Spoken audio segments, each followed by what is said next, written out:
On a vu dans les vidéos précédentes comment sont apparus les OGM et comment ils fonctionnaient.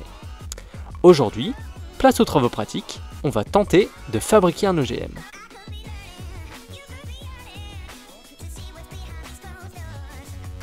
Pour fabriquer un OGM, il suffit de prendre le gène d'un organisme pour le greffer dans un autre organisme. Bon, bien sûr, comme vous vous en doutez, il ne s'agit pas de prendre un scalpel et de couper un bout d'ADN pour aller le recoller ailleurs. Le processus de fabrication est un peu plus complexe que ça, et c'est ce qu'on va essayer de comprendre aujourd'hui. Première chose à savoir avant de commencer, la technique qu'on va utiliser aujourd'hui, la technique qui permet de transférer le gène d'un organisme à un autre, c'est ce qu'on appelle la transgénèse. Ceci étant dit, attaquons maintenant la production de notre propre OGM. Alors, la première étape, c'est d'identifier un gène d'intérêt. Il faut trouver un gène qui a des caractéristiques intéressantes pour l'organisme qu'on voudrait modifier. Par exemple, on a trouvé un gène dans une bactérie qui se développe dans le sol qui a la particularité de produire des protéines insecticides. Et justement, on a sous la main des plants de maïs qui ont une fâcheuse tendance à se faire dévorer par certains insectes.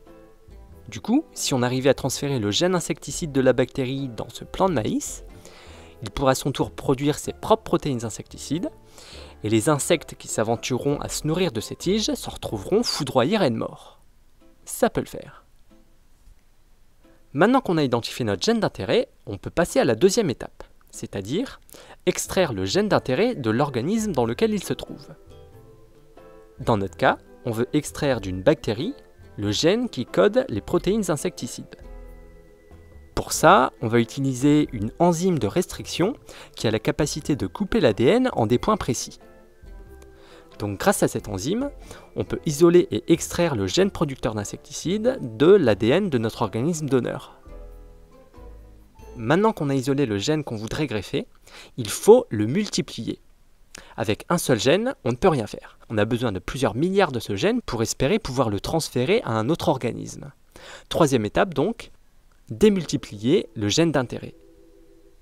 Pour réaliser cette étape, on va utiliser la technique de PCR. PCR pour Polymerase Chain Reaction, ou réaction en chaîne par polymérase en français.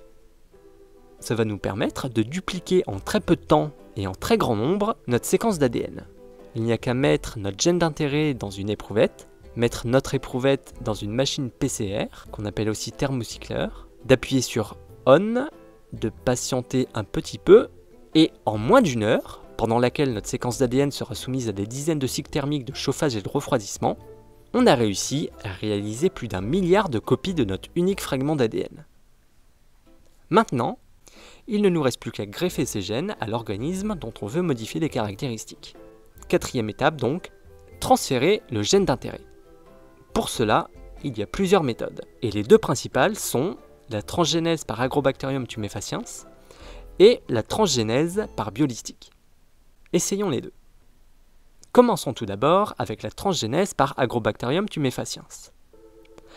Agrobacterium tumefaciens, c'est une bactérie en forme de bâtonnet présente dans les sols. Elle est responsable d'une maladie relativement répandue chez les plantes qu'on appelle la gale du collet.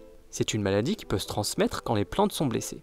La bactérie va alors en profiter pour se fixer sur cette écorchure et l'infecter, ce qui va se traduire par l'apparition d'une tumeur au site d'infection.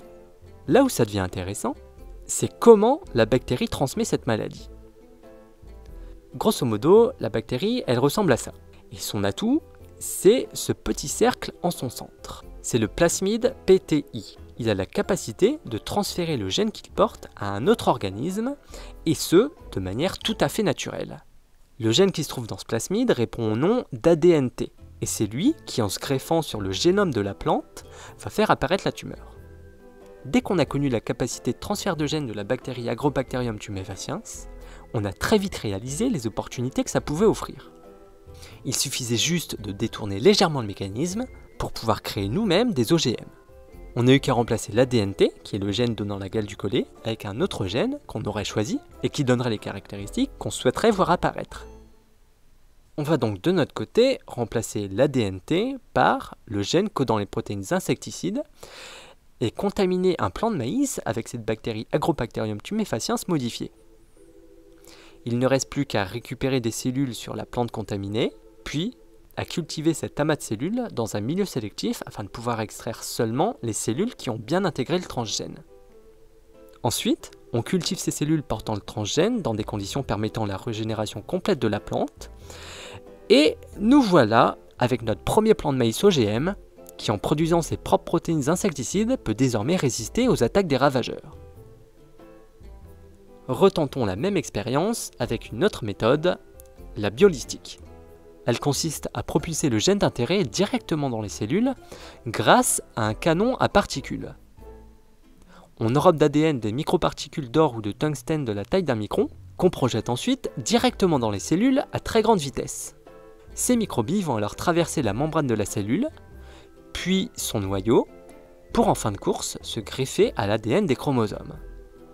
Comme pour Agrobacterium tumefaciens, ensuite on cultive les cellules bombardées dans un milieu sélectif pour supprimer toutes les cellules qui n'ont pas reçu le transgène et garder uniquement celles qui ont bien intégré le gène d'intérêt.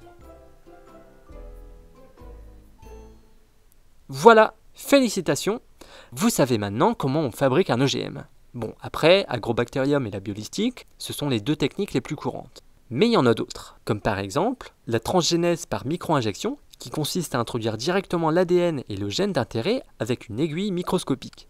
Il y a aussi la transduction, où le transfert de gènes se fait par l'intermédiaire d'un virus, ou encore l'électroportation, où on mobilise un champ électrique afin de transférer l'ADN.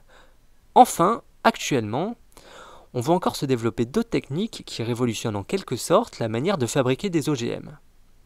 Ces nouvelles technologies n'ont rien à voir avec la transgénèse. Elles ne cherchent pas à introduire les gènes d'un autre organisme, elles cherchent à provoquer directement des mutations ciblées dans le génome de la plante. On regroupe ces technologies sous le nom de New Plant Breeding Techniques, et il y a de fortes chances pour qu'on en entende encore parler. Si vous voulez en savoir plus sur ces différentes techniques, je vous encourage à vous renseigner par vous-même. En attendant, nous, on se retrouve la semaine prochaine pour étudier les différents champs d'application des OGM. Et vous verrez qu'on retrouve des OGM dans des domaines plutôt inattendus.